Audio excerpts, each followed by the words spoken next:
میں نے کہا یار یہ اس کی بھی ایک زندگی, بیچارہ کتنے پیسے کما لے گا اس سے, کس قدر ٹف لائف وہ گزار رہا ہے, نہ اس کی عزت ہو رہی ہے سوسائٹی میں, باہر نکلے تو میرا خیال ہے 20 فٹ دور بھاگے انسان اس سے کہ کسی گلے نہ مل لے کہیں مجھ سے, لیکن وہ کما رہا ہے اور سوتا بھی ہے بڑے آرام سے رات کو.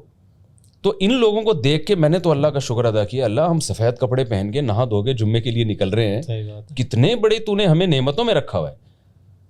تو اپنے سے جب آپ کمتر کو دیکھتے ہیں, ایک دفعہ میں اپنے بچوں کو اندرون سندھ لے کر گیا ہوں جھونپڑیاں دکھانے, اور ان کو جھونپڑیوں میں بچوں کو لے کر گیا.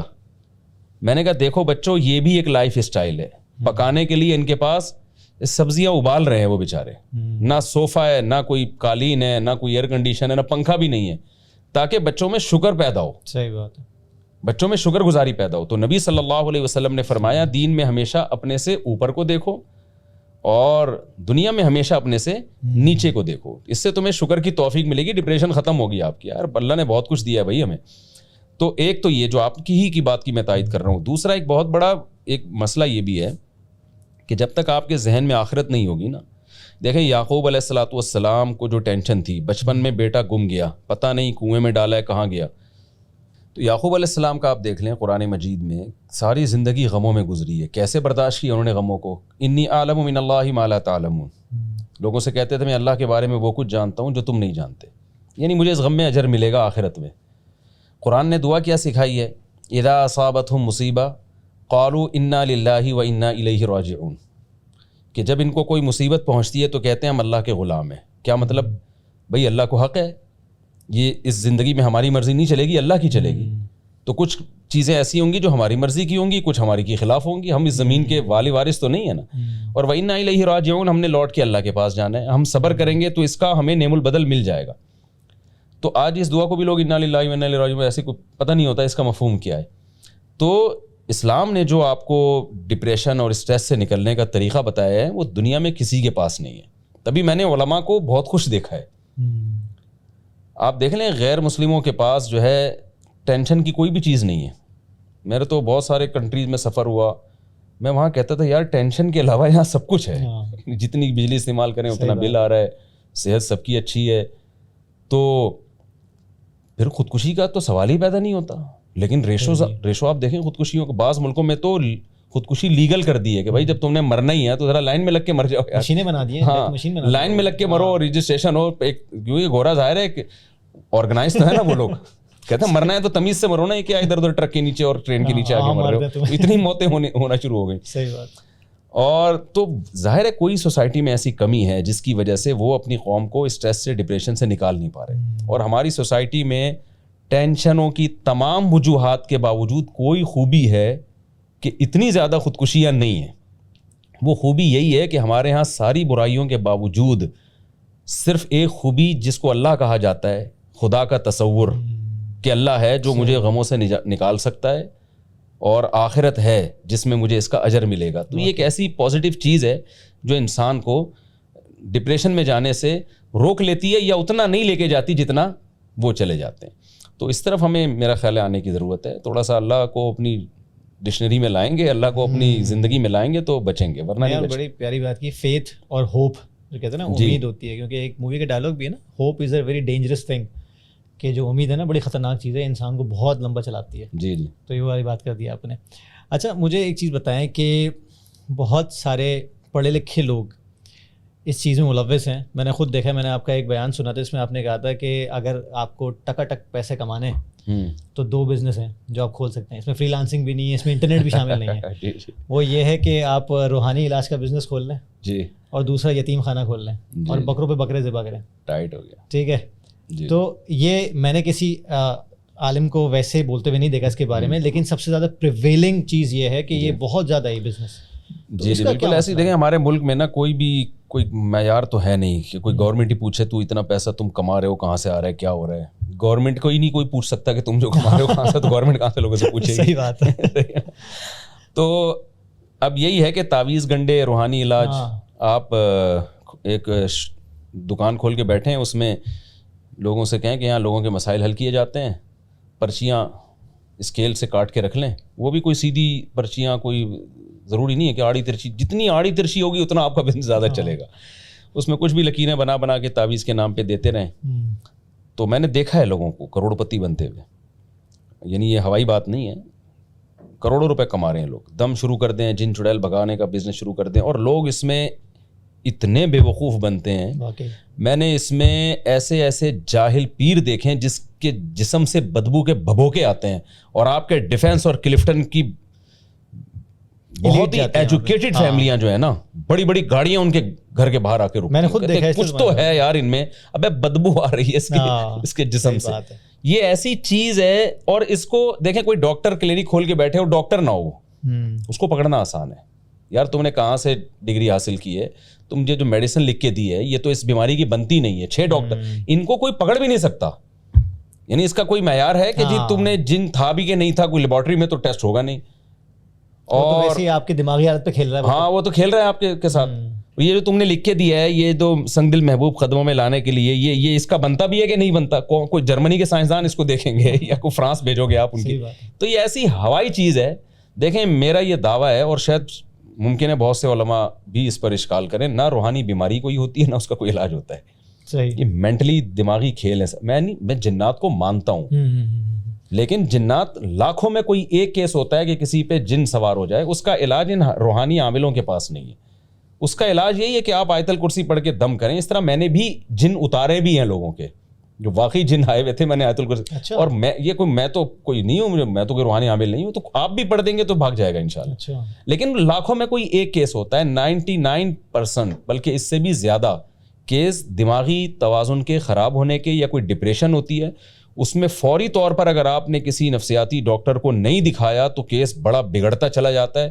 میرے پاس لوگ آتے ہیں اپنی بچیوں کو لے کے, بیٹوں کو لے کے, اس پہ جن آ رہا ہے, یہ یوں باتیں کر رہی ہے. میں کہتا ہوں دیکھیں ابھی آپ ڈاکٹر کے پاس لے گئے نا, وہ میڈیسن سے اس کو کور کر لے گا. اور اگر روحانی لوگوں کے پاس چلے گئے نا, پھر یہ, کیونکہ یہ دماغی بیماریاں ملٹی پلائی ہوتی چلی جاتی ہیں, اتنی بڑھتی ہیں کہ بعد میں یہ میڈیسن سے کور نہیں ہوتی. تو جن لوگوں نے ہمارے مشوروں پر عمل کیا, فوراً ان کو میڈیسن پہ لے آئے, ڈاکٹروں کے پاس لے گئے, وہ بچے ٹھیک ہو گئے, وہ بہو ٹھیک ہو گئی, وہ ساس ٹھیک ہو گئی, وہ نند ٹھیک ہو گئی. لیکن جنہوں نے یہ نہیں کیا نا, اور وہ روحانی عاملوں کے پاس گئے ہیں, پورا خاندان برباد ہو گیا ان کا. اچھا اس میں ایک اور مسئلہ آتا ہے نا, جو مینٹل ہیلتھ کے جو ایشوز ہیں, کیونکہ اگر کوئی بولتا ہے کہ مینٹل ایشو ہے, اس کو تو وہ پاگل قرار دے دیا جاتا ہے کہ کیا میں پاگل ہوں, اس کی مطلب ایک طرح سے ہٹ جاتی ہے. دیکھیں پاگل کبھی بھی نہیں اپنے آپ کو کہتا کہ میں پاگل ہوں. اگر وہ مان لے کہ میں پاگل ہوں, تو بہت عقل مند ہے, اس کو پتا ہے کہ میں پاگل ہوں. تو پاگل کو تھوڑی پتا ہوتا ہے. اس کو یہ نہ کہیں کہ آپ پاگل ہیں, اس کو تھوڑا سا ایک اچھا سا نام رکھ لیں اس کے لیے. جیسے پہلے پاگل خانہ کہتے تھے, اب نفسیاتی ہاسپٹل کہتے ہیں. اچھا کیا انہوں نے, پاگل خانہ نہیں کہنا چاہیے. تو کوئی اچھا سا عنوان دے دیا جائے اس کو, تو اس کو یہ نہ کہا جائے کہ آپ پاگل ہو یا کوئی آپ کا دماغ خراب ہو گیا. اس کو بولو بھائی کہ دماغ کے جیسے ایک وہ ہم لے کر گئے تھے ڈاکٹر کے پاس, تو اس ڈاکٹر نے کہا کچھ کیمیکل ہوتے ہیں دماغ میں جو اوپر نیچے ہو جاتے ہیں, تو یہ میڈیسن اس کو بیلنس کر دی. بڑا اچھا سے لیول لگا, ہم نے کہا 2-4 کیمیکل کی بات ہے بیٹا, یہ کھا لو ٹھیک ہو گیا الحمدللہ, ٹھیک ہے نا. صحیح ہے. تو اس طرح کا ایک اچھا سا عنوان. اصل میں آپ جتنا بھی اچھا بولتے ہیں نا, جیسے فار ایگزامپل میں نے بھی سرٹیفکیشن کی, مائنڈ سیٹ کوچنگ کی, کہ ہمارے یہاں ایک تھیراپیز وغیرہ ہوتی ہیں, تو بھائی اس کی تھیراپی کرواؤ, کسی مائنڈ سیٹ کوچ کے پاس لے کے جاؤ, تو سامنے بولنا میں کیا پاگل ہوں.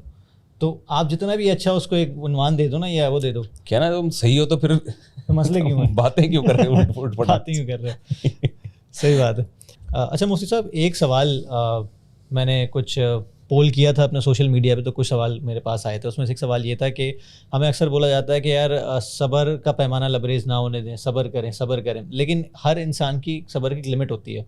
اور پھر اس کے بعد وہ ڈاؤٹ کرنے لگتا ہے. فار ایگزامپل اگر وہ کمانے کی کوشش کر رہا ہے کسی ذریعے سے, اور وہ نہیں کما پا رہا, اس تھریشولڈ کو کراس نہیں کر پا رہا. فار ایگزامپل وہ سوچا $1 ملین کمانا ہے مجھے, لیکن اس کو بولا یار 10 سال صبر کرنا پڑے گا. چلو 10 سال صبر ہو گیا, اب اس کو پتہ چلا مزید 2 سال صبر کرنا ہے, کہیں نہ کہیں لمٹ بریک ہو جائے گی. تو وہ کون سا ایسا پوائنٹ ہے جہاں پہ انسان کو یہ ریئلائز کرنا چاہیے کہ یار اس کام میں ہی شاید برکت نہیں ہے, اور اس کو موو آن کر دینا چاہیے. دیکھیں صبر کا جو مطلب ہے نا, کہ صبر میں ایک فرض درجے کا صبر ہے. ایک ہے آپ کو کوئی تکلیف پہنچتی ہے, آپ پیسے کمانے کی کوشش کر رہے ہیں, نہیں کما پا رہے, تو آپ کو ایک ٹینشن میں جاتے ہیں, یار یہ کیا ہو رہا ہے. یہ ایک نیچرل سی چیز ہے, یہ بے صبری نہیں کہلائے گی. جو بہت اعلیٰ مقام کے لوگ ہوتے ہیں ان کو ٹینشن بھی نہیں ہوتی. تو یہ تو مختلف درجات ہیں. شریعت آپ سے اتنا صبر مانگتی ہے کہ آپ زبان سے اللہ کی ناشکری نہ کریں کہ یار اللہ نے میرے ساتھ ہی کچھ مسائل کیے ہوئے ہیں, دوسروں کو تو پیسہ مل رہا ہے, میرے ساتھ ہی, یہ ناجائز ہو جائے گا. نمبر 2, آپ کوئی ناجائز کام نہ شروع کر دیں کہ یار حلال طریقے سے رزق مل نہیں رہا, تو اب آپ بے صبری میں آ کے بندوق اٹھا لی, آپ نے چوریاں شروع کر دی. تو اگر آپ اپنے آپ کو برائی سے روک کے رکھتے ہیں تو آپ کا شمار صابرین ہی میں ہوگا, اللہ کی نظر میں صبر کرنے والے میں ہوگا. یہاں تک علماء کہتے ہیں اگر آپ کو کوئی مصیبت پہنچی ہے اور آپ کہہ رہے ہیں کہ میں ہائے ہوئے بھی نہ کروں, تو یہ بھی صبر کے خلاف نہیں ہے, یہ نیچرل ہے. تھوڑا غم ہونا, آنکھوں سے آنسو آنا, یا کچھ تو ظاہر ہے ربڑ کا تو نہیں, لوہے کا تو بنا ہوا انسان نہیں ہے نا, لیکن آپ ناجائز کی طرف نہ جائیں. دوسری بات یہ ہے کہ آپ یہ سوچیں کہ جو چیز مقدر میں ہے وہ مل کے رہے گی مجھے, جتنی روزی مقدر میں ہے, اور جو نہیں ہے میں زمین آسمان کی ایڑی چوٹی کا زور لگا دوں وہ نہیں وہ نہیں ملے گی مجھے. جو ملنی ہے وہ مل کے رہے گی, جو نہیں ملنی ہے وہ نہیں ملے گی. یہ سوچ کے بھی انسان کا دماغ کافی سکون میں آتا ہے. اور دوسری بات یہ ہے کہ تجربوں میں زندگی نہیں برباد کرنی چاہیے. یہ ہم نے بڑوں سے سنا ہے اور یہ شریعت ہی کا حکم ہے. جب آپ کو تجربہ ہو گیا کہ یار ایک چیز سے مجھے فائدہ نہیں ہو رہا, تو ہر چیز کی ایک لمٹ ہے, اور ڈفرنٹ رزلٹ تھوڑی آ جائے گی بار بار کر کے. کیا آپ نے جناب اب ساری زندگی اسی تجربے میں آپ گزار دیں؟ اب آپ چینج کریں. اور وقت تو ایک واحد چیز تو ملتی نہیں واپس, وہ تھوڑی ملے گی آپ کو. میں نے دیکھا ہے بعض لوگ پوری زندگیاں تجربوں میں گزار دیتے ہیں, اس کے بعد یعنی ویسے ہے نا کہ وہ, میں لوگوں کو اپنا واقعہ بتاتا ہوں نا کہ جب مجھے والد صاحب سے وراثت ملی تو میں نے تجربوں میں پیسے ضائع کیے, اس کے بعد تجربہ آ گیا, پیسے نہیں رہے بزنس کے لیے. لوگ مجھ سے آگے پوچھتے ہیں آپ کو بزنس کا بہت تجربہ ہے, صرف تجربہ ہی ہے, پیسے نہیں ہے. کیسے نہیں کرنا بزنس کا تجربہ. ہاں, تو مجھ سے بھی غلطی ہوئی بھائی. ایک بندہ پیسے لے کے بھاگ گیا, 2 بھاگ گئے, 3 بھاگ گئے, تو اس کا مطلب یہاں پاکستان میں لوگ پیسہ لے کے بھاگ جاتے ہیں, ٹھیک ہے نا, نہیں دیتے. یہ تجربہ ہو گیا. آپ بھائی کو کتنا ہی نیک پرہیزگار حاجی پرہیزگار ہو, آپ نے کسی کو پیسے نہیں پکڑانے, ٹھیک ہے نا, جو خود کر سکتے ہو کر لو. لیکن پھر بھی بہرحال اس میں اچھے لوگ بھی ہیں, میں ایسا نہیں ہوں کہ سارے برے. تو تجربوں کی بھیٹ نہیں چڑھانا چاہیے اپنے آپ کو. ایک حد تک اسی وقت اپنے آپ کو باؤنڈ کر دیں کہ بھائی میں اتنے عرصے ٹرائی کر کے دیکھوں گا, اگر ہو گیا ٹھیک ہے, ادروائز. میں تو لوگوں سے یہ کہتا ہوں, آپ بچوں کو قرآن حفظ کروا رہے ہیں نا, تو اس کے بھی ایک ٹائم ہونا چاہیے بھائی. اتنے عرصے تک ہم تجربہ کر کے دیکھیں, اگر یہ بچے نے اس اسپیڈ سے نہیں چلا تو ہم نکال دیں گے اس کو. 10 سال بچوں کو قرآن حفظ میں لگا دیتے ہیں. اب 10 سال بچے نے قرآن کے حفظ میں لگا دیے, باقی اس کی عمر میں تو وہ کچھ بھی نہیں, کسی کام کا نہیں رہا وہ. صحیح بات ہے. اچھا, اس سے ایک اور سوال, حفظ, ایک حافظ قرآن ہے, انہوں نے مجھ سے پوچھا تھا کہ وہ بیچارہ اس ٹینشن سے گزرا ہوگا کہ بھائی جلدی حفظ کر تاکہ تیرے کزنس کے ساتھ تو اسکول میں واپس داخل ہو جا اور پیچھے نہ رہ جا, ٹھیک ہے. ایک یہ چیلنج ہوتا ہے, تو کیا یہ ٹھیک ہے؟ دیکھیں, یہ جو کمپٹیشن والا ماحول ہمارے یہاں بنا دیا ہے, اس میں بچوں کو ڈپریشن میں لے جانے کے علاوہ کچھ بھی حاصل نہیں ہوتا. نالج, علم ایسی چیز ہے جو اپنے شوق سے اپنی مرضی سے ہوتی ہے. صحیح بات. ہمارے ایک ریلیٹیو تھے, جاپان سے ہو کے آئے. پہلے جاپانیوں کی بہت تعریف کرتے تھے, یار جیپنیز ایسے, جیپنیز ایسے. جب جاپان سے ہو کے آئے انہوں نے کہا یار بہت اچھے ہیں لیکن مجھے لگتا ہے تھوڑے سے کھسکے ہوئے ہیں. میں نے کہا کیا ہوا؟ مجھ سے انہوں نے ایک سوال پوچھا کہ آپ کے ہاں ہماری ماں کے کوئی بچہ ہو میڈیکل کالج میں 1 نمبر سے ایڈمیشن سے رہ جائے تو ہماری ماں کیا کرے گی؟ پاکستانی ماں. میں نے کہا صبر کرے گی, تھوڑا روئے گی, 2-3 تھپڑ لگا دے گی. اب کم بخت اس دن پڑھ لیتا, 1 نمبر اور آ جاتا. کہا بس اس سے زیادہ تو نہیں ڈپریشن میں جائے گی نا. میں نے کہا نہیں, جاپانی ماں خودکشی کر لے گی. کمپٹیشن اتنا زیادہ ہو گیا وہاں پہ. ہم ان کی ترقی کو تو دیکھ رہے ہیں لیکن جو بے سکونی ہے وہ ہم نہیں دیکھ رہے. کمپٹیشن اتنا زیادہ ہے. انہوں نے کہا کہ وجہ اس کی یہ ہے کہ اس کے ساتھ کے جتنے بچے ہیں وہ اتنا آگے نکل چکے ہوں گے, جب یہ اگلے امتحان میں جائے گا تو وہ. پھر انہوں نے اپنا واقعہ بتایا کہ میں جاپان میں کمپنی میں تھا, ہوا یہ تھا کہ وہ لوگ لائن سے گاڑیاں جہاز میں نا شپ میں اپلوڈ کر رہے تھے. اب کمپنیوں کا تو وہاں بڑے ٹائمنگ وائمنگ, 1 سیکنڈ کی وہ لوگ تاخیر برداشت نہیں کرتے. ایک امپلائی سے یہ ہوا کہ ایک گاڑی جس کو آگے لگانا تھا غلطی سے پیچھے لگا دیا, پیچھے والی گاڑی کو آگے لگا دیا. اب کمپنیوں میں کمپٹیشن اتنا زیادہ ہے کہ یہ مسٹیک جاپان میں ایک کمپنی کو بہت پیچھے لے جائے گی کہ یار کاغذ میں جو ہے نا یہ گاڑی کا نمبر آگے آ رہا ہے اور لیکن حقیقت میں پیچھے. تو وہاں پھر وہ یہ برداشت نہیں کرتے, کمپٹیشن ہے. تو کہتے ہیں انہوں نے فوراً کیا کہ اس امپلائی کو جاب سے نکال دیا, اور جیسے ہی نکالا اس نے ٹھا کر کے اپنی گولی مار دی. کیونکہ وہ یعنی اتنا کمپٹیشن پہ اس سوسائٹی کو کھڑا کر دیا ہے نا ان لوگوں نے. ترقی تو بہت کر لی, کمپٹیشن ہوتا ہے, ترقیاں بھی ہوتی ہیں, لیکن یار خودکشیاں ہو رہی ہیں, ڈپریشن میں جا رہے ہو. تو بچوں کو آپ کہیں کہ بیٹا پڑھ لو, بہت اچھی بات ہے, ٹھیک ہے نا, اپنے شوق سے پڑھو. تھپڑ مار مار کے, چانٹے مار مار کے, اور وہ دیکھ وہ میں آپ کو بیان میں بھی ایک واقعہ سنا چکا ہوں نا. ہمارے امریکہ میں ایک عالم ہے, وہیں پیدا ہوئے, وہیں کے ماحول میں پلے بڑے, لیکن ہے ماشاء اللہ عالم دین. تو امریکہ سے آئے ہوئے تھے, تو مجھے کہنے لگے کہ یار میں نے ایک سوئمنگ پول میں ماحول دیکھا, یعنی مجھے پاکستانی ماں اور انگریزی ماں کو سمجھنے میں نا بڑا اچھا موقع اللہ نے دیا. یعنی خاتون اپنے بچے کو لائی ہوئی ہیں سوئمنگ پول میں تیراکی سکھانے کے لیے, گوری لائی ہوئی تھی, اور ایک پاکستانی کو پنجاب کی تھی وہ خاتون, اسی عمر کا وہ بھی بچہ لائی ہوئی تھی سوئمنگ سکھانے کے لیے. دونوں بچے ڈر رہے ہیں پول میں چھلانگ لگانے سے. تو کہتے ہیں کہ پاکستانی ماں نے کہا اچھا گوری کیا کہہ رہی ہے, دیکھو تم بیٹا مجھے پتہ ہے تم کر سکتے ہو, تم ایسے ہی ڈر رہے ہو, مجھے پتہ ہے تم بہادر ہو. موٹیویٹ کر رہی ہے نا, مجھے پتہ ہے تم بہادر ہو, تم یقیناً سوئمنگ کر سکتے ہو, اور تم کرو گے نا تو یہ سارے تمہیں فالو کریں گے. پاکستانی ماں کہہ رہی ہے بےغیرت, میرے $50 یہ پتہ نہیں $100 تم نے ضائع کر دیے, لگانا چھلانگ. ٹپیکل ماں. تو ہمارے وہ کیا چھلانگ لگائے گا, وہ کہے گا ماں میں پہاڑ سے چھلانگ لگا کے مر جاؤں گا. تو ہمارے یہاں بچے کو جو فلانے کے واقعات سنا کے وہ دیکھ کہاں چلا گیا, وہ دیکھ کہاں چلا گیا, وہ دیکھ اصل مینٹل ہیلتھ بچہ تو ڈپریشن میں جائے گا. ہمیں معلوم ہے یار, ہم بھی ابھی مطالعہ کرتے ہیں, سبق پڑھانا ہوتا ہے صبح, تو جب آدمی ذرا سی بھی ٹینشن میں ہو نا, یعنی اگر مجھے پتا ہے میرے پاس صرف 15 منٹ ہے اور میں نے لیکچر تیار کرنا ہے, میں نہیں کر سکتا. صحیح بات ہے, اسٹریس میں بھائی 15 منٹ میں کیسے, حالانکہ ہو سکتا ہے وہ لیکچر 15 منٹس میں تیار ہو جائے, لیکن نہیں ہو سکتا. جب بھی آپ اسٹریس میں ہوتے ہیں تو پڑھائی کے علاوہ دنیا کا ہر کام آپ کر سکتے ہیں. تو اس لیے یہ جو کمپٹیشن کا ایک ماحول بنا دیا, میں تو گھروں میں دیکھ رہا ہوں لڑائیاں ہو رہی ہیں, مائیں دوسرے کی ماؤں سے جا کے لڑ رہی ہوتی ہیں اس بیس پہ, اسکولوں میں جا کے لڑ رہی ہوتی ہیں, میرے بچے کے نمبر کم کیوں آ گئے, وہ فلانے کے بچے کے ساتھ, ان کو اس سے افسوس نہیں ہو رہا تھا میرے کے کم کیوں آ گئے, ان کے تو وہ پڑوسن کے اس کے بچے کے زیادہ کیوں آ گئے. اس کو ختم کر دینا چاہیے. اور میرا تو یہ خیال ہے کہ امتحان کا سیٹ اپ ہی ختم ہو جانا چاہیے. ہم نے سنا ہے, میں نے دیکھا نہیں, لیکن یورپ امریکہ میں ابتدائی جو تعلیم ہے اس میں ایگزام نہیں ہوتے, ڈفرینٹ طریقہ. جی, تو بچہ اپنے شوق سے پڑھے. اچھا, ایک ٹاپک ایسا ہے جو کہ میں بات کرنا چاہا, کیونکہ جب میں آپ کے پاس پوڈ کاسٹ پہ آیا تھا تو کافی ینگ لڑکے آپ کے آس پاس بیٹھے ہوئے تھے, کافی ہم نے کھل کے ڈسکشن کیا, ہم نے سیکس ایجوکیشن یا سیکس لائف کے بارے میں بات کی تھی. تھوڑا سا میں اپنے معاشرے میں یہ دیکھ رہا ہوں کہ پڑھے لکھے تو ہوتے جا رہے ہیں, ایک ذہن کھلتے جا رہے ہیں, لیکن ابھی بھی جو بہرا روی جس طرف جا رہی ہے, مطلب میں کتنے لڑکوں سے آپ کا تعلق رہا ہے, کتنے میرا تعلق رہا ہے, ٹرین کرتا ہوں, لوگ مجھ سے آ کے عجیب عجیب سوالات کرتے ہیں, پھر میں بولتا ہوں بھائی یہ جو تم حرکت بتا رہے ہو ہفتے میں کتنی دفعہ ہوتی ہے, وہ کہتے ہیں بھائی 10-12 دفعہ ہو جاتی ہے.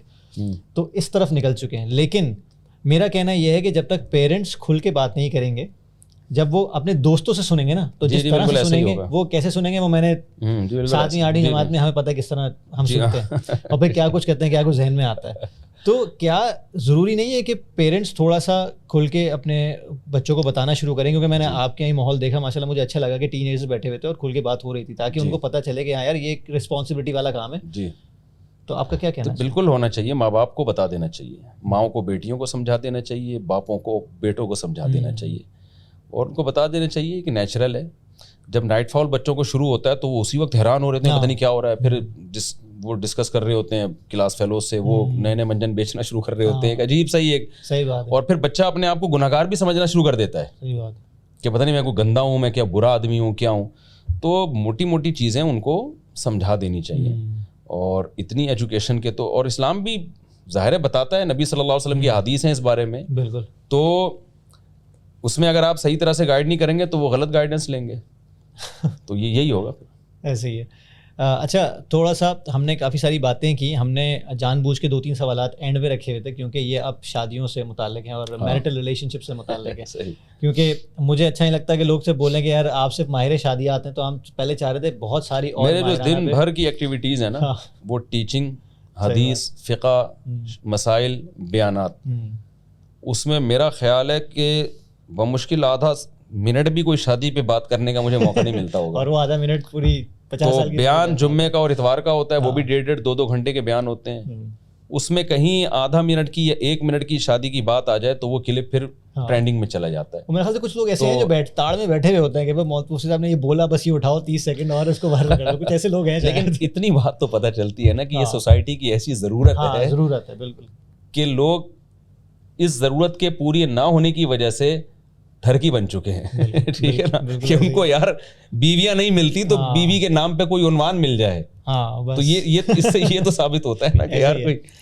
اچھا ایشو سارا یہ ہے کہ میں ایسے لڑکوں کو جانتا ہوں, یا پھر اس سے پہلے ایک سوال اور کرتا ہوں میں آپ سے. مجھے لگتا ہے کہ ہمارے یہاں نا ماں باپ اپنے بچوں کو بڑا ہونا دینا نہیں چاہتے جلد از جلد. جیسے فار ایگزامپل 30 سال کا بھی ہے, 40 سال کا بھی ہے بندہ اور وہ شادی کر چکا ہے, تو اس کے گھر میں اس کے بیگم کو لے کے کچھ عمل دخل ہوتا ہے, جیسے ساس کا ہو گیا, سسر کا ہو گیا. اسی طرح لڑکی کے گھر والوں کا بھی عمل دخل ہوتا ہے, ایک چیز میں نظر رکھنا کہ تمہاری ساس تمہارے ساتھ کیسا ٹریٹ کرتے ہیں, کیا کرتی ہیں, فوراً فون کر دینا. میں نے کافی سارے ابھی ریسنٹلی, اصل میں اس لیے پوچھ رہا ہوں کہ ریسنٹلی میں نے 2 طلاقیں ہوتی ہوئی دیکھی صرف اسی وجہ سے کہ اتنا بڑا مسئلہ نہیں تھا جو بات کا پتنگڑ بنا کہ لڑکی ہر چیز اپنے گھر میں بتا رہی ہے اور گھر والے دخل اندازی کر رہے ہیں. نہ لڑکی والے لڑکی کو بڑا ہونے دے رہے ہیں کہ وہ اپنی اتھارٹی خود لے, اپنے گھر کے معاملات خود سنبھالے, نہ لڑکے کو اس قابل کر رہے ہیں اس کے گھر والے کہ بھائی تیرا اپنا مسئلہ ہے تو اپنا خود کر. تو آپ کو نہیں لگتا کہ یہ اس وجہ سے کافی زیادہ طلاق ایکسٹریم لیول پہ ہیں دونوں طرف؟ جو مادر پدر آزاد فیملیاں ہیں ان میں تو پتہ ہی نہیں ابا کون ہے اماں کون ہے. ٹھیک ہے نا, وہ میاں بیوی زندگی گزار رہے ہیں, نہ وہ ساس کا کوئی پتہ نہ سسر کا کوئی پتہ, وہ تو بالکل یورپین اسٹائل ہے ان کا. اور جہاں کوئی شریف بچہ ہوتا ہے, کوئی شریف بہو ہو, تو اس کو اتنا دبا دیا جاتا ہے کہ اس کے جو جائز حقوق ہیں نا, جو ایک ہیومن رائٹس ہم کہہ سکتے ہیں جو اسلام نے بھی دیے ہیں, ہر شخص کی اپنی بھی تو ایک زندگی ہوتی ہے نا. بالکل بالکل. تو وہ بھی ماں باپ نہیں لینے دیتے. مثال کے طور پر یار ایک لڑکی بالغ ہو گئی ہے, وہ کہیں شادی کرنا چاہ رہی ہے اور اس لڑکے میں کوئی خدا نہ خواستہ کوئی چرسی ہیروئنچی نہیں ہے وہ, تو جب اس کا دل چاہ رہا ہے تو آپ کر دیں, لیکن آپ نہیں. یہ ہماری خاندان کی ایک رسم ہے, یہ پھر ظلم آپ ماں باپ کر رہے ہیں. نبی صلی اللہ علیہ وسلم نے ایک ایسا رشتہ توڑوایا ہے جس میں جو لڑکی کے ولی تھے, جو خاندان کے بڑے تھے, وہ کہیں اور کرنا چاہ رہے تھے, اور وہ بھی صحیح جگہ تھی, لیکن لڑکی کہیں اور کرنا چاہ رہی تھی. تو 9 عمر لڑکی تھی, لیکن نبی صلی اللہ علیہ وسلم نے حکم دیا کہ جہاں یہ چاہ رہی ہے وہاں کراؤ اس کا نکاح. اور آپ نے فرمایا لن ترى للمتحابین مثل النکاح, 2 محبت کرنے والوں میں نکاح سے بہتر کوئی چیز نہیں. ان کا ایک دوسرے کی طرف میلان ہے, تو وہ نکاح کے ذریعے حلال محبت میں تبدیل ہو جائے تو اس سے اچھی کیا بات ہو سکتی ہے. تو یہ ایک رائٹ ہے جو اسلام نے بھی دیا ہے. اور بیٹوں پہ بھی اس طرح زبردستی ہم, اب بیٹا کہیں چاہ رہا ہے نکاح کرنا, کوئی خدا نہ خواستہ کوئی بھنگن چمارن ہے, آپ کے خاندان میں ایڈجسٹ ہی نہیں ہو سکتی, تو ٹھیک ہے بھائی. بعض دفعہ بیٹوں کا بھی کوئی میٹر کا پتہ نہیں ہوتا کہ کس پہ لٹو ہو رہے ہیں. اتنی ہم ان کو آزادی نہیں دے رہے کہ وہ بھائی کسی کو بھی اٹھا کے لے آؤ, تمہارے باپ کی بہو بھی ہوگی, وہ تمہارے کمپیٹیبل تو آپ. لیکن اگر وہ ایسا نہیں ہے تو پھر ابا کو چاہیے بھائی شادی اس کی ہو رہی ہے, اس سے زندگی گزارنی ہے, آپ کیوں زبردستی اپنی رائے تھوپ رہے ہیں اس کے اوپر. وہ باغی بنے گا وہ, اور پھر وہ بیوی سے محبت کہاں کرے گا. اس کے بعد بھی اگر جب نکاح ہو کے آ گیا ہے, بہو آ گئی ہے گھر میں, تو میں نہیں کہتا کہ بہویں بالکل مادر پدر آزاد ہو جائیں. اس گھر میں جب سب کام کر رہے ہیں تو یہ بھی کریں کام, تو کوئی ایکسٹرا بوجھ نہ ڈالا جائے ان کے اوپر. سب جیسے رہ رہے ہیں تو آپ بھی رہنا. بعض بہویں کنڈی لگا کے 24 گھنٹے کمرے میں گھسی رہتی ہیں, کوئی ان کی بھائی خاندان ہے نا, یہ فیملی ہے. آپ کی شادی کوئی ہوٹل میں تھوڑی رخصت ہو کے آئی ہیں, آپ خاندان میں آئی ہیں. لیکن اس میں پھر یہ بھی مسئلہ ہے کہ اس پہ بعض دفعہ جو نیک پرہیزگار ہوتی ہے, جو ذرا خدمت گزار ہوتی ہے, تو اس پہ اس کی حیثیت سے زیادہ بوجھ ڈالا جاتا ہے. ان کی جو پرسنل لائف ہے میاں بیوی کی, وہ رہتی نہیں ہے بالکل. صحیح بات ہے. یعنی شوہر اپنی بیگم کو لے جانا چاہ رہا ہے, جی میں ذرا اس کو دوسرے کنٹری لے جانا چاہ رہا ہوں, تو ساس کہہ رہی ہے کہ اماں کہہ رہی ہے کہ نہیں لے جا سکتے, ابا کہہ رہے ہیں نہیں لے جا سکتے. تو یہ پھر غلط ہو جائے گا بھائی. ان کی ایک انڈیویجول لائف, اپنی بھی تو لائف ہے نا ان کی. تو وہ اپنی ماں کے گھر جانا چاہ رہی ہے کچھ دن کے لیے, شوہر راضی ہے اس پہ, اماں کہہ رہی ہے نہیں یہ نہیں جائے گی. یہ پھر جو ہے نا عورت کے دل میں آتا ہے کہ میرا میاں یہ ہے یا یہ ہے میری میاں, کس سے میری شادی ہوئی ہے, میں کس کے. تو ایک بیلنس بہت ضروری ہے. اور ان لڑکیوں کے بارے میں کیا کہنا ہے جو اپنے گھر کی تو یہ تو زندگی تباہ کرنے والی بات ہے. بالکل. اور میں نے ایسے, آپ نے بھی جیسے طلاق کے کیسز دیکھے نا, بعض دفعہ یہ ہوتا ہے لڑائی ہر گھر میں ہوتی ہے. دیکھیں ہم ابھی بیٹھے ہوئے ہیں نا, تھوڑی دیر کے لیے اٹھ کے چلے جائیں گے, لیکن ہم یہاں بیٹھے رہے نا 3-4 دن, تو ہو سکتا ہے میرا آپ سے پھڈا ہو جائے. ایسے ہی ہے کہ یار یہ اے سی کو تیز کیوں نہیں کر رہے آپ, یار آپ یہ کیا مسئلہ ہے. ایسے ہی ہے. تو میاں بیوی تو زندگی بھر کے لیے ساتھ رہتے ہیں, کہ کیسے ممکن ہے کہ ان کی لڑائی نہ ہو. بالکل. اور ساس بہو کی بھی ہوگی لڑائی, سسر کی بھی ہوگی, یہ نیچرل. میں تو لوگوں سے کہتا ہوں جن کی لڑائی نہیں ہو رہی وہ ان کا عجائب گھر میں لے جا کے ان کو رکھ دو. جب انسان رہتے ہیں تو بھائی ان کے جذبات بھی ہوتے ہیں. تو اس میں یہ ہے کہ بہت دفعہ ایسے ہوتا ہے, لڑائی ہوتی ہے, بہت کچھ ہو جاتا ہے, لیکن شوہر کو تھوڑی دیر میں ندامت ہو جاتی ہے, یار میں کچھ زیادہ بول گیا. ہر وقت تو نہیں آپ غصے میں بھنے رہتے ہیں نا, بعض دفعہ عورت کو خیال آ جاتا ہے میں کچھ زیادہ بول گئی. اور پھر دونوں ایک دوسرے کی ضرورت ہیں, جس سے کوئی ضرورت ہوتی ہے نا, وہ اس کو صحیح ہوتے ہوئے بھی اپنے آپ کو بعض دفعہ غلط ماننا پڑتا ہے. وہ میں اکثر ایک لطیفہ سناتا ہوں اگر آپ اجازت دیں. بالکل بالکل. وہ ایک صاحب تھے, 80 سال ان کی ایج تھی, بڑے ہینڈسم اسمارٹ نا. تو ان سے کسی نے پوچھا یار آپ 80 سال میں بھی اتنے اسمارٹ ہو, دبلے پتلے, اس کا راز کیا ہے؟ انہوں نے کہا یار میری جب شادی ہوئی تھی نا تو میرا بیگم سے معاہدہ ہوا تھا کہ جب بھی ہماری لڑائی ہوگی نا, جس کی غلطی ہوگی وہ 10 کلومیٹر پیدل چلے گا. صحیح ہے, کمپلیٹ ہو گیا لطیفہ. تو کہتے ہیں کہ مسئلہ یہ تھا, روزانہ ہوتی تھی لڑائی, تو مجھے ہی بلافر گھر جوڑنے کے لیے اپنی غلطی ماننی پڑتی تھی, تو میں چلتا تھا. تو اس نے کہا چلو آپ تو ہینڈسم ہیں, تو بھابھی کیوں اتنی ہینڈسم ہے, وہ بھی 70-75 کی, تو وہ بھی ہو گئی. اس نے کہا وہ یہ دیکھنے کے لیے چلتی تھی کہ میں چل رہا ہوں کہ نہیں چل رہا, تو وہ بھی واکنگ کی وجہ سے وہ بھی فٹ. تو گھر جوڑنے کے لیے بعض دفعہ آدمی کی غلطی نہیں ہوتی, وہ مان لیتا ہے. بعض دفعہ بیوی کی غلطی نہیں ہوتی, وہ مان لیتی ہے. جب ٹھنڈا ہوتا ہے نا غصہ تو بہت ساری چیزیں نکل آتی ہیں. لیکن ادھر آپ کو آیا غصہ اور آپ نے فون اٹھا کے اپنے بھائی کو کر دیا کہ جی یہ تمہارا جو بہنوئی ہے نا, اس نے مجھے یہ بولا ہے کہ میں تمہاری ٹانگیں توڑ دوں گا. وہ سالہ سچی مچی میں سمجھتا ہے کہ واقعی اس کی ٹانگیں ہی توڑے گا. تو وہ فون کر کے کہتا ہے کہ ہم نے تمہیں بہن کیا ٹانگیں توڑنے کے لیے دی تھی, جب ٹوٹی نہیں ہے. تو وہ کہتا ہے اس کی بعد میں توڑوں گا, تیری پہلے توڑوں گا میں. صحیح بات ہے, اور مسئلہ خراب ہوتا ہے. تو یہ ہوتا ہے. تو ماؤں کو چاہیے اپنی بچیوں کو سکھا کے بھیجیں کہ بیٹا ہم نے بھی جھیلا ہے بہت کچھ, گھر بسانے کے جو فائدے ہیں نا وہ بہت زیادہ ان فیوچر میں. یہ نہیں آتھرائز کرو, لڑکی کو بھی آتھرائز کرو, لڑکے کو بھی آتھرائز کرو کہ مسئلے جھیلنا. یہ جو ہے نا آپس میں تم وہ کہتے ہیں نا ڈولی آئی ہے کھٹولی نکلے گی. پہلے مائیں سکھا کے بیچتی تھی کہ بھائی ڈولی میں گئی ہو, اب جنازے کی کھٹولی آئے گی, ایسا نہیں اٹھ کے آ جانا. دیکھیں بچی جب گھر سسرال سے روتی بھی آئے نا, تو ماؤں کو یا باپوں کو چاہیے ایک دم ایکشن نہ لیں, تھوڑا 2-3 دن ٹھہر جائیں آرام سے. کیونکہ جس پہ بھی تھوڑی بہت بھی زیادتی ہو نا, ہماری قوم کی نیچر یہ ہے کہ اس کو بڑھا چڑھا کے بیان کرتے ہیں. ماں باپ کو چونکہ اولاد سے محبت بہت ہوتی ہے, تو جتنا وہ بیان کر رہی ہوتی ہے وہ سمجھ رہے ہوتے ہیں وہ اس سے زیادہ رہا ہے, حالانکہ وہ بہت تھوڑا سا کچھ ہو رہا ہوتا ہے تو وہ بہت زیادہ بیان کر رہی ہوتی ہیں, پھر وہ اس کو آگے اس سے معاملات خراب ہوتے ہیں. تو اس کا طریقہ یہ ہے کہ یہ بھی نہ کہیں کہ تم غلط کر رہی ہو, تمہارے ساتھ کچھ بھی نہیں ہوا, یہ بھی تو ممکن ہے ہو رہا ہو. صحیح بات ہے. تو 2-4 دن بڑے آرام سے اس کو جب نارمل ہونے دیں حالات, پھر تحقیق کریں کیا ہوا ہے کیا نہیں ہوا. اور دوسری طرف کی بات سنے بغیر یک طرفہ بات سن کے کبھی فیصلہ نہ کریں. دوسری بات یہ ہے کہ بچی کو گھر سے رخصت کرتے ہوئے ماؤں کو چاہیے کہ بتا دیں کہ بیٹا تم نے اپنے گھر میں اب خود اس کو سنبھالنا ہے. اتنی مداخلت ہے نا کہ میرے پاس جو کیس آ رہے ہیں نا, بچے کتنے ہوں گے نا یہ فیصلہ بھی ساس صاحبہ کر رہی ہیں, یعنی داماد کی ساس. اوکے, یعنی اگر 2 بچے ہو گئے تو اب تیسرا ہو رہا ہے, تو بیٹی کی ماں آ کے وہ بیٹی کو سمجھائے گی تو پاگل ہے, ابھی 2 ہوئے تھے نا تو ابھی تیسرا کیوں ہو رہا ہے. یہ ان کا پرسنل معاملہ ہے نا, یہ تو بالکل ہی 2 ہونے ہیں 3 ہونے ہیں یا 4 ہونے ہیں یا کب ہونے ہیں, یہ تو میاں بیوی کا آپس کا بالکل ہے نا. اس میں آپ انٹرفیئر کر, جب شوہر کو پتا چلتا ہے یار میری ساس میری بیگم کو کہہ رہی ہے کہ یہ دوسرے کے بعد تیسرا کیوں آ رہا ہے, وہ دماغ تو گھومتا ہے کہ یار تم ہمارے معاملات میں آپ اتنی زیادہ کیوں دخل اندازی کر رہی ہو. اور یہ ہو رہا ہے, یہ 100% ہو رہا ہے. بالکل صحیح کہہ رہا ہوں.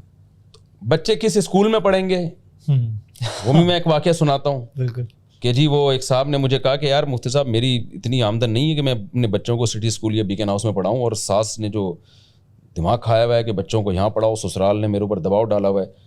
تو میں نے ان سے کہا بول دو بھائی میری آمدن نہیں ہے. کہہ رہے ہیں وہ کہتے ہیں ہمارے بچے نہیں ہیں کیا, یہ ہمیں بھی تو فکر ہوگی. میں نے کہا تو مسئلہ حل کر دیا انہوں نے. ان سے کہا بالکل آدھے آپ کے آدھے میرے, تو آدھی فیس آپ دیں گے آدھے ہم دیں گے. تو یا تو آپ سپورٹ کر رہے ہو نا داماد کو, صحیح بات ہے, پھر تو چودراہٹ بنتی بھی ہے. خالی پیلی کے مشورے یہ تو گھر خراب کرنے والی بات ہے. صحیح بات ہے. اچھا شادی کی ایج فار ایگزامپل بلوغت ہو گئی, چاہیے آپ ایک 18+ ہو گئے. ہمارے یہاں میں ایسے لوگوں کو جانتا ہوں, لڑکوں کو جانتا ہوں کہ لڑکی نظر میں ہے, صحیح ہے, گھر والوں کو بھی پتا ہے کہ بھائی لڑکی اس کی نظر میں ہے, شادی کرنا چاہتا ہے, لاکھوں ڈالر بھی کما رہا ہے, فری لانسنگ بھی کر رہا ہے, لڑکی بھی فری لانسنگ کر رہی ہے, دونوں شادی کے قابل ہیں. لیکن ابا صرف اس لیے نہیں کہ ابھی شادی نہیں کر سکتے کیونکہ گھر میں بیٹیاں بیٹھی ہوئی ہیں, گھر میں بڑے بھائی بیٹھے ہوئے ہیں, لیکن لڑکا بیچارہ فلی تیار ہے, اور وہ الٹی سیدھی باتیں مجھ سے آگے کرتا ہے کہ یار فاطمہ دیکھیں اس وجہ سے یہ چیزیں ہو رہی ہیں. اس میں ماں باپ کی بغاوت کرنی چاہیے. سوری, ہاں میں یہی پوچھنا چاہ رہا تھا. یہ جو اگر شادی بیاہ کے معاملات کو ماں باپ پہ چھوڑ دیا جائے نا تو زنا پھیلے گا, بدکاری پھیلے گی, ڈپریشن, اسٹریس, اور یہ ساری, ہمارے ملک میں تو ویسی ٹھڑک کا ریشو بہت زیادہ ہے, ٹھیک ہے نا. تو اس میں تو جب آپ بالغ ہو گئے تو بس ٹھیک ہے بھائی, آپ کو یہ اللہ نے حق دیا ہے, ماں باپ اگر روکتے ہیں تو آپ نہ روکیں. اور ویسے بھی آپ دیکھیں نا, آپ کہہ رہے ہیں کہ میری بیٹیاں بیٹھی ہوئی ہیں تو اس لیے آپ اپنے بیٹے کو نہیں کرنے دے رہے, تو دوسرا بھی تو آپ کی بیٹیوں سے اس لیے نہیں کر رہا کہ اس کی بیٹیاں بیٹھی ہوئی ہیں. ہاں صحیح. یعنی آپ اپنی بیٹیوں کے چکر میں دوسروں کی بیٹیوں کو نہیں نمٹا رہے, دوسرا اپنی بیٹیوں کے چکر میں آپ کی بیٹیوں کو نہیں نمٹا رہا, تو بھائی جس کا جو رشتہ مل رہا ہے اس کو کرتے چلے جاؤ. زبردست اینگل ہے. تو یہ اس اینگل سے بھی سوچنا چاہیے نا. ایسے لڑکے آتے ہیں نا, وہ مجھے کہتے ہیں میری ماں کرنے نہیں دے رہی ہے مجھے شادی, وہ کہہ رہی ہے پہلے بیٹیوں کی ہوگی. میں کہتا ہوں بیٹیوں کا رشتہ کون بھیجے گا؟ جو لڑکے بیٹیوں کے لیے رشتہ بھیجتے وہ اس لیے تو نہیں کر رہے کہ ان کی بہنوں کی بھی شادی نہیں ہو رہی ہے. یہ تو سوسائٹی نے ایک پورا گویا کمپرومائز کیا ہوا ہے کہ ہم آپ کے خواتین کو نکاح نہیں کریں گے ان سے, اور آپ جو ہے نا کسی اور سے نہیں نکاح کریں, تو ہم سب آپس میں ایگریمنٹ کیا ہوا ہے. تو بھائی جس کو جو رشتہ آ رہا ہے اس کو نمٹاؤ بھائی, ٹھیک ہے نا. اور دوسری بات یہ, تو آپ تو ماشاء اللہ ایک فزیکل فٹنس کے ٹرینر بھی ہیں, شادی کا تعلق آپ کی باڈی کی ریکوائرمنٹ ہے. یہ بالکل, یہ آپ کی فزیکل ریکوائرمنٹ ہے. یہ ایسے ہی ہے جیسے آپ کو بھوک لگ رہی ہے اور آپ کسی کو روٹی نہ کھانے دیں کہ جب تک اسٹیبل نہیں ہو جاتے میں آپ کو روٹی نہیں کھانے دوں گا, تو وہ اسٹیبل ہونے میں ٹائم لگے گا اس کی, کیونکہ اس کا وہ صحت بھی اچھی نہیں ہوگی, دماغی انسٹیبل ہو جائے گا. دیکھیں گوروں نے تو اس کا حل یہ نکالا کہ نکاح اور زنا میں فرق ختم کر دیا. تو وہ تو 18 سال ایج ہوتے ہی نائٹ کلب میں جاتے ہیں, لیو ان ریلیشن شپس ہیں. ہاں ان کے یہاں تو اس سے کیا ہوا کہ ترقی تو کر لی لیکن خاندانی نظام تباہ و برباد ہو گیا. تو اگر یا تو ہم یہ سب کچھ الاؤ کر دیں, اگر یہ سب کچھ ہم نہیں کر سکتے تو پھر ہمیں جو اسلام نے راستہ بتایا حلال کا کہ جلد نکاح کرو, اس کی طرف ہمیں آنا پڑے گا. اور اس میں تو نوجوانوں کو کہتا ہوں بھائی آپ اگر وسائل ہیں آپ کے پاس, رشتہ مل رہا ہے, ابا نہیں کرنے دے رہے, تو ابا کو یہ کہا کریں آپ کہ ابا اگر آپ کے ابا آپ کو نہ کرنے دیتے تو آپ میرے ابا بنتے. ٹھیک ہے, سیدھی سی بات ہے. اس سے مجھے بھی کسی اور کا ابا بننے تھے آپ. اس میں ماں باپ کو رائٹ نہیں ہے کہ وہ بیٹی کو شادی سے روکیں یا بیٹے کو شادی سے روکیں, یہ ان کا حق نہیں. زبردست. اچھا ایک سوال بڑا امپورٹنٹ اس وجہ سے ہے کہ وہ ایک مرحوم عمر شریف صاحب کا ایک لطیفہ تھا نا کہ خواتین ایک دوسرے سے کہتی ہیں بہن سچا پیار نہیں ملا, جبکہ گھر میں 10 بچے ہوتے ہیں, 12 بچے ہوتے ہیں. تو اس چیز سے یہ اخذ کیا جا سکتا ہے کہ پیار محبت سے پہلے کہیں نہ کہیں جا کے ریسپیکٹ آتی ہے جو میوچل ہوتی ہے. جی, عورت مرد کی اور مرد عورت کی. مطلب اگر خاوند اپنی بیگم کی ریسپیکٹ نہیں کر رہا ہے اور پیار محبت بہت ہے تو اس سے بھی بہت سارے ایشوز شروع ہو جاتے ہیں جو لانگ ٹرم کے لیے کھچاؤ رہتا ہے پورا ریلیشن شپ پہ. تو آپ کو نہیں لگتا کہ جو میوچل ریسپیکٹ ہے وہ دونوں کے لیے ہونی چاہیے؟ وہ زیادہ ضروری ہے. دیکھیں گرل فرینڈ بوائے فرینڈ میں اور میاں بیوی میں بہت فرق ہے. ہماری سوسائٹی کیونکہ یورپ کو فالو کر رہی ہے نا, ان کنٹریز کو, مغربی دنیا کو فالو کر رہی ہے, تو ہم ساری چیزیں انہی سے لے رہے ہیں. تو ان کی اچھی چیزوں کو لیں آپ, ہر چیز ان سے لینے کی, کچھ بہت آپ کے پاس اچھی چیزیں ہیں, گورے بھی اس کا اعتراف کر رہے ہیں. میں جب گیا نا آسٹریلیا تو جو جس فیملی کے ساتھ میں رہا ہوں انہوں نے کہا کہ ہمارے پاس پڑوس میں یہودی ہیں, وہ کہتے ہیں یار تمہارا فیملی سسٹم قابل رشک ہے, تمہارے یہاں بچے کی ماشاءاللہ کیسے ماں باپ کا احترام کرتے ہیں, کیسے ہم تو یہ کہہ رہے ہیں ہم تو محروم ہو گئے ان چیزوں سے اور ہم ان کو فالو کر رہے ہیں جو ہم پہ رش کر رہے ہیں. ہمارے پاس 2-4 چیزیں ہی ڈھنگ کی رہ گئی ہیں میرا خیال ہے. تو اب آپ اگر اس طرح سے کرتے ہیں کہ بچوں کو, یعنی یہ جو ہماری جو گرل فرینڈ اور بوائے فرینڈ والا ہی سیٹ اپ چلاتے ہیں تو نہیں چل سکتا. یہ تو اس میں رسپیکٹ بہت ضروری ہے. مرد کو, عورت کو یہ مان لینا چاہیے کہ مرد گھر کا سربراہ ہے, آخری فیصلہ اس کا ہوگا. اب جو خواتین کے حقوق کے نام پہ جو آواز اٹھائی جا رہی ہے اس میں خواتین کے حقوق کم اور خواتین کو باغی بنانے کی کوشش مرد کے مقابلے میں لا کے اس کو ایسا بنا دینا کہ مرد اس سے محبت کرنا ہی چھوڑ دے, اگینسٹ کر دیں. حالانکہ اللہ میاں نے تو دونوں کو ایک ریلیشن بنایا کہ دونوں ایک دوسرے سے محبت کرنے کے لیے اللہ نے پیدا کیا. آپ نے اس کو باغی بنا دیا مرد کا, مرد ایسے ہوتے ہیں, مرد ایسے ہوتے ہیں. تو اسلام تو کہتا ہے کہ جو دین فطرت ہے کہ بھائی یہ دونوں کے لتسکنوا الیہا, ایک دوسرے کا سکون نہیں ہے. تو وہ جب ہی ہوگا کہ جب دونوں کو ایک دوسرے کے رائٹ دیے جائیں. تو اس میں سب سے پہلا رائٹ کہ سربراہ بہرحال مرد ہے, اور دوسرا عورت کو بتا دیا کہ مرد کو یہ بتا دیا کہ یہ عورت سربراہ نہیں ہے لیکن یہ غلام نہیں ہے, ماتحت ہے. ماتحت میں اور غلام میں فرق ہوتا ہے. دیکھیں ہمارا جب بھی کوئی حاکم بنتا ہے نا, صدر یا وزیر اعظم, وہ ہمارا سربراہ ہوتا ہے. جی, تو ہم اس کے ماتحت ہوتے ہیں, ہم اس کے غلام نہیں ہوتے. غلام نہیں ہے عورت کہ آپ اس کو غلاموں جیسا سلوک کرنا شروع کر دیں. غلاموں کے لیے ایک الگ ٹرم ہے باندی یا امہ جس کو کہا جاتا ہے عربی میں, تو آزاد ہے وہ غلام نہیں ہے آپ کی. میں نے علماء میں یہ دیکھا ہے, جو ہمارے شیخ حضرت مفتی رشید احمد صاحب رحمہ اللہ تعالیٰ اپنی زوجہ کو جب کسی کام کا کہتے تھے نا, تو وہ فرماتے تھے کہ مجھ سے یہ نہیں کہا جاتا کہ آپ چائے بنا کے لے آؤ یا آپ کھانا رکھ دو, مجھے ایسا لگتا ہے جیسے یہ کوئی میں آرڈر دے رہا ہوں, تو کہتے ہیں آپ کھانا رکھوا دیں, حالانکہ کھانا انہوں نے ہی رکھنا ہوتا تھا. تو کہتے ہیں میرے سے یہ نہیں ہوتا کہ میں ایسے کہوں. کہتے ہیں میں نے کبھی زندگی بھر اپنی زوجہ سے اپنی جوتے پالش نہیں کروائے ہیں, اور کہتے تھے مجھے بہت ہی غصہ آتا ہے ان لوگوں پر جو بیوی سے جوتے پالش کروا رہے ہوتے ہیں. ماسی تو نہیں ہے نا وہ. تو رسپیکٹ والی جو بات ہے نا یہ ہونی چاہیے, زوجہ کو آپ رسپیکٹ دیں, لیکن عورت کو بھی یہ سمجھنا چاہیے کہ جو گھر کا حاکم ہے نا وہ یہ ہے. جو ایکولیٹی ہے نا اسلام میں وہ نہیں ہے. دنیا کا کوئی نظام مساوات کی بیس پہ نہیں چلتا, کسی کو تو حاکم بنانا پڑے گا نا. یہ ایسا ہی ہو گیا جیسے پاکستان میں ہم کہیں سب برابر ہیں, کوئی وزیر اعظم نہیں ہے, کوئی صدر نہیں ہے, کسی کا آرڈر آخری آرڈر نہیں ہے. کوئی بھی کنٹری جب اس اصول پہ چلے گا تو تباہ ہو جائے گا. ایسے ہی کوئی بھی گھر جب اس اصول پہ چلے گا نا کہ اس گھر میں کوئی باپ ہے ہی نہیں سرے سے, ہاں کوئی حاکم سربراہ ہے ہی نہیں, تو وہ گھر بھی تباہ ہوگا. اور ہو رہے ہیں اسی طریقے سے. تو خواتین کو مرد کو سپیریئر مان لینا چاہیے کہ سربراہ یہی ہے, اور مرد کو چاہیے کہ وہ یہ سمجھے یہ ماتحت ہے, غلام نہیں ہے, یہ باندھی نہیں ہے. صحیح, زبردست. آخری 2 سوال 4 شادیوں کے بارے میں اسپیسیفکلی. جی صحیح ہے. یہ بیسکلی مجھے آئے تھے واٹس ایپ وغیرہ آئے تھے کافی سارے کہ بھائی یہ ضرور کرنا. تو سارے ایک سوالات کا ایک اگر میں مجموعہ بولوں تو کچھ مرد حضرات کے سوال ہیں, اس کے بعد میں خواتین والا سوال کروں گا. جو مرد حضرات نے پوچھا ہے وہ یہ پوچھا ہے کہ بھائی ہم نیک نیتی سے اگر ایک سے زیادہ شادیاں کرنا چاہتے ہیں, 1 2 ہو گئیں, 3 ہو گئی, 4 ہو گئیں, تو مفتی صاحب سے کوئی 3 ٹپس پوچھنا جو پروڈکٹیو ہو ہمارے لیے, کہ وہ کیسی ٹپس ہیں جو آپ بیسکلی مینیج کرتے ہیں ریلیشن شپس کو. دیکھیں, پہلی بات تو یہ کہ برابری ضروری ہے نا. عدل کا مطلب کیا ہے کہ جتنی راتیں آپ نے ایک وائف کے ساتھ گزاری ہیں اتنی ہی آپ نے دوسری کے ساتھ گزارنی ہے. یہ پہلے سے بتا دیں. لوگ کرتے کیا ہیں, دوسری شادی کرتے ہوئے حقوق معاف کروا لیتے ہیں, اور پھر چھپن چھپائی چلتا ہے, پھر پکڑے جاتے ہیں. پیسیوں قسم کے مسائل ہیں, بدگمانیاں ہوتی ہیں. آپ جب ایک کام کرنے جا رہے ہیں تو ڈنکے کی چوٹ پہ کریں نا. جو کام صحیح کام کیا جاتا ہے نا اس میں تھوڑے دنوں تک ٹینشن ہوتی ہے. آپ کی بیگمات کو بھی پتہ چل جائے گا بھائی ایک شریعت کو مانتا ہے یہ, اور ادھر کی باری ہے تو کل ادھر کی باری ہے, پرسوں ادھر کی باری ہے, ترسوں ادھر کی باری ہے. مثال ہم 4 ہی کی کر دیتے ہیں نا پوری, ٹھیک ہے نا. تو وہ بھی مطمئن ہو جائیں گی. صحیح, کہ بھئی یہ تو ایک قانون ہے, بس اب جب ہو گئی ہیں تو یہ انہوں نے کرنا ہے. صحیح. تو ایک تو اس بات کا خیال کریں. دوسری بات کا خیال آپ نے کرنا ہے کہ آپ نے نا کوئی اصول متعین کر دینے ہیں کہ بھائی ایس او پیز بنا دینی ہے کہ بھائی میں منتھلی اتنا خرچہ دوں گا.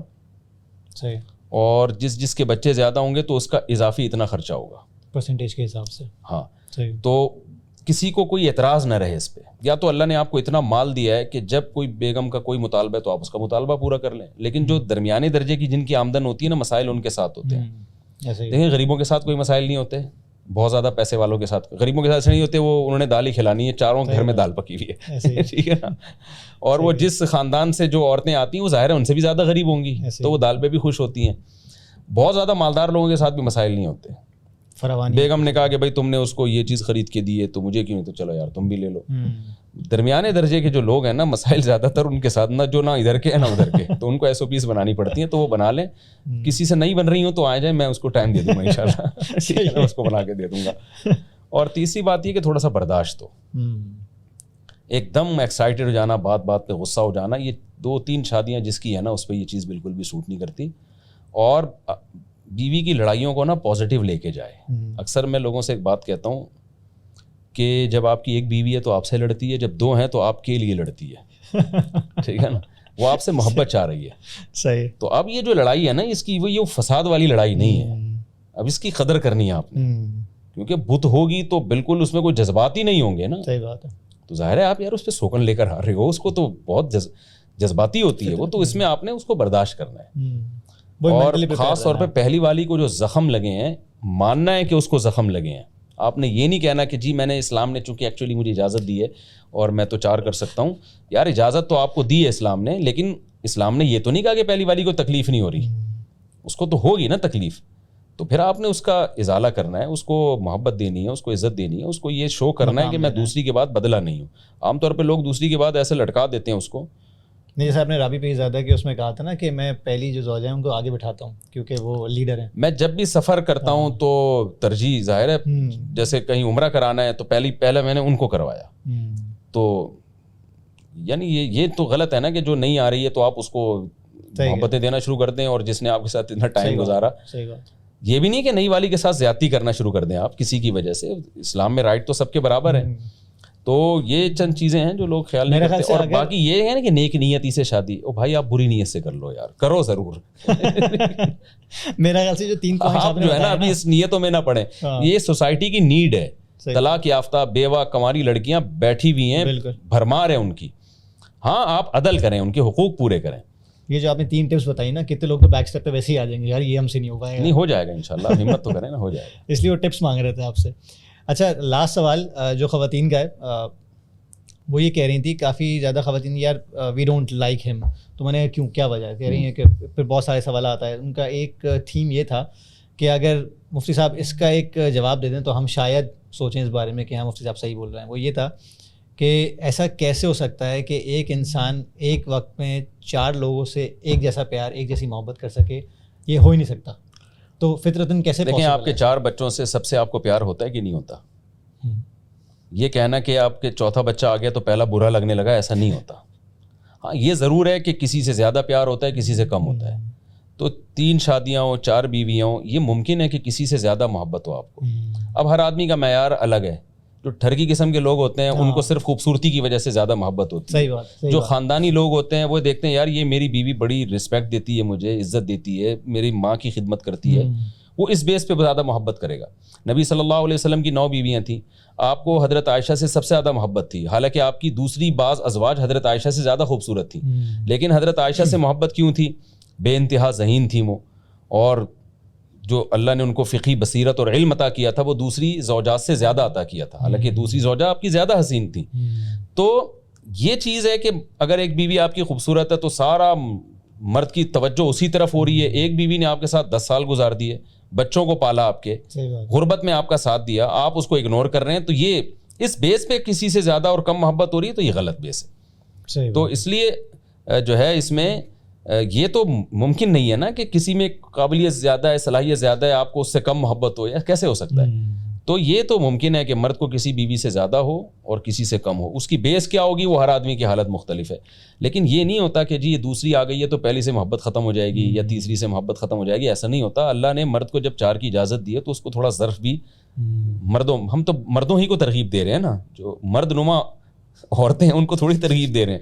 صحیح بات. تو جو واقعی صفات کے لحاظ سے بھی مرد ہوں انہیں کو ترغیب دے رہے ہیں, اور انہیں کا کام ہے یہ.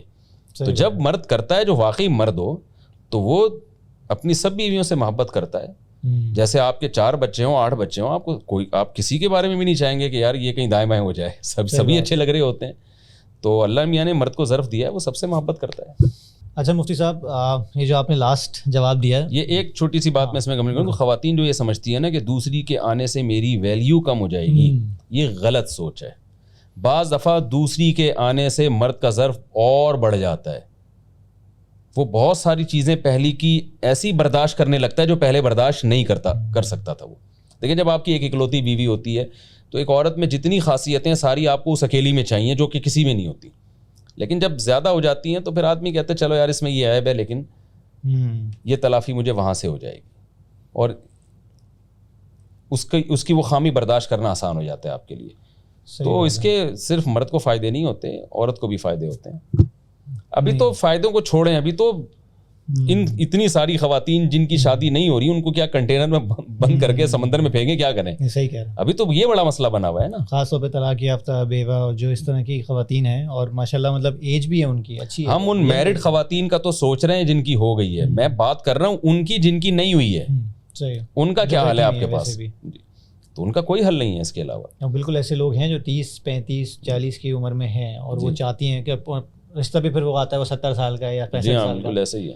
اچھا ایک چیز اور ہے, لڑکے بیسیکلی یہ سمجھتے ہیں کہ فار ایگزامپل اگر وہ کمانا شروع بھی کر دیا انہوں نے کہ فار ایگزامپل 25,000 تنخواہ 35,000 تنخواہ, اب وہ چاہتے ہیں کہ 1,35,000 ہوگی, ایک بینچ مارک بنا لیا کہ اس کو ہم ریچ کریں گے اس کے بعد ہی کریں گے, گاڑی آ جائے گی, کرایہ کا گھر آ جائے گا. اور دوسری بات یہ بھی ہے کہ بھائی دوسری طرف یہ بھی کہا جاتا ہے کہ نکاح میں برکت ہوتی ہے, تو آپ کو سوچنا نہیں چاہیے, آپ کو کر لینا چاہیے. تو اس کے بارے میں کیا کہنا ہے آپ کا؟ بالکل جو دوسری بات آپ نے کی ہے نا, ایسا ہی ہے, سوچنا نہیں چاہیے, کر لینا چاہیے. سورہ نور میں اللہ نے جہاں نکاح کا حکم دیا نا, وہاں یہ کہا کہ ان یکونوا فقراء یغنیہم اللہ من فضلہ, اللہ پہ اعتماد کرو, توکل کرو, اللہ اپنے فضل سے غنی کرے گا. تو جو اسٹیبل ہونے کے چکر میں نکاح میں تاخیر کرتے ہیں نا, وہ اسٹیبل ہی ہوتے رہتے ہیں ساری زندگی. ہر چیز کا ایک ٹائم ہوتا ہے. صحیح. تو نکاح کے ذریعے قرآن سنت سے ہمیں پتہ چلتا ہے کہ آپ کے مال میں, دیکھیں ہم انگریز نہیں ہیں کہ ہر چیز کو کیلکولیٹر لے کے بیٹھ جائیں, ہم اللہ کو مانتے ہیں نا. تو جب اللہ کہہ رہا ہے کہ نکاح میں نے برکت رکھی ہے, لہذا جلدی نکاح کر لیا کرو, اور تھوڑی بہت مالی تنگی ہو اس کو اللہ تعالیٰ سے امید رکھو کہ اللہ تعالیٰ برکت دے گا. اور ویسے بھی آپ دیکھیں نا کہ ذہنی سکون بھی تو چاہیے نا. آپ کی 35,000 تنخواہ آپ چاہ رہے ہیں جب تک 1,35,000 نہیں ہوگی میں نہیں کروں گا, تو اس 1,35,000 تک پہنچنے میں جو آپ کے اندر جو ڈیزائرز پیدا ہو رہی ہیں جو بالکل نیچرل ہیں, ان کو آپ کرا دیں گے, آپ سے بہت کچھ آپ سے غلط کروا دیں گی. اور پھر جب آپ ایک دفعہ غلط کاریوں میں لگ گئے, گرل فرینڈ کے سیٹ اپ سے جڑ گئے آپ نا, تو پھر بیوی سے اس طرح محبت آپ نہیں کر پاؤ گے, کیونکہ آپ نے زندگی میں درجنوں لڑکیاں دیکھ لی ہوں گی. کتنے کیسز اب تو میرڈ لڑکوں کے آ رہے ہیں جن کی بیویوں کو شکایت ہے کہ زنا کرتے ہیں. کیوں؟ شادی سے پہلے ان کو جو لت پڑ گئی ہے وہ بیوی کی طرف وہ اٹریکشن ہی نہیں ہے, ان کو روزانہ لڑکی بدلنے کا شوق ہے. تو یہ کتنی بڑی ایک آپ نے اپنی جو سوشل لائف کو تو تباہ کر دیا نا آپ نے. تو ایک آدمی کی زندگی میں پہلی لڑکی آئے وہ اس کی بیوی ہو, اس سے ٹوٹ کے محبت کرتا ہے وہ. تو یہ جب ہی ہے کہ جب وہ بالغ ہونے کے فوراً بعد نکاح کرے اور پھر اللہ پہ اعتماد اور توکل کرے. تو یہ کتنا بڑا ایک المیہ ہے کہ آپ کی بیوی میں آپ کو دلچسپی نہیں ہے, اور وہی پرانی وہ جو میں لطیفے سناتا رہتا ہوں, ٹھیک ہے, آج سے تم ہی میرے غفار بھی ہو, تم ہی میرے ستار بھی ہو. تو اس طرح کی چیزیں ہونا شروع کا نمبر دے دو. تو صحیح ہے. چلیں, تھینک یو ویری مچ مفتی صاحب, آپ نے بہت زیادہ ٹائم نکالا. ویسے ہم سوچ نہیں رہتے کہ اتنے سارے سوال ہوں گے, لیکن آپ سے بات کرنے کا مزہ جب ہی آتا ہے جب باتوں سے بات نکلتی رہتی ہے. جی جی. اور اس پوڈ کاسٹ کا مقصد بیسیکلی یہی تھا کہ کچھ مولوی صاحب کی آڈینس ہے اور کچھ نان آڈینس ہے جو بیسیکلی میرے پاس ہے, یا پھر ہم جیسے لوگ جو کہ بیسیکلی مڈ لائف کرائسس سے گزر رہے ہیں, کارپوریٹ پروفیشنلز ہیں, ورکاہولکس ہیں, اپنے آپ کو سمجھتے ہیں کہ ہمیں بہت کچھ پتہ ہے, لیکن ہم عالموں کو سمجھتے ہیں یا پھر مفتی صاحب جیسے لوگوں کو سمجھتے ہیں کہ ان کو دین کے علاوہ اور امور پہ کچھ نہیں پتہ. تو یہ کانورسیشن تھی اس گیپ کو برج کرنے کے لیے. تو امید کرتا ہوں میری کوشش اور ہم سب کی کوشش رائے گاہ نہیں جائے گی. ہمیں اپنی رائے سے آگاہ کرتے رہیے گا, کامنٹ میں بتائیے گا, اور چینل کو سبسکرائب کیجیے گا, ویڈیو کو شیئر کیجیے گا. ہم آخری دفعہ سلام کرتے ہیں مفتی صاحب کو, اور انشاءاللہ کوشش تو یہ رہے گی آپ کو دوبارہ کبھی بلائیں اور مزید ان چیزوں پہ بات ہو. Thank you very much. خدا حافظ.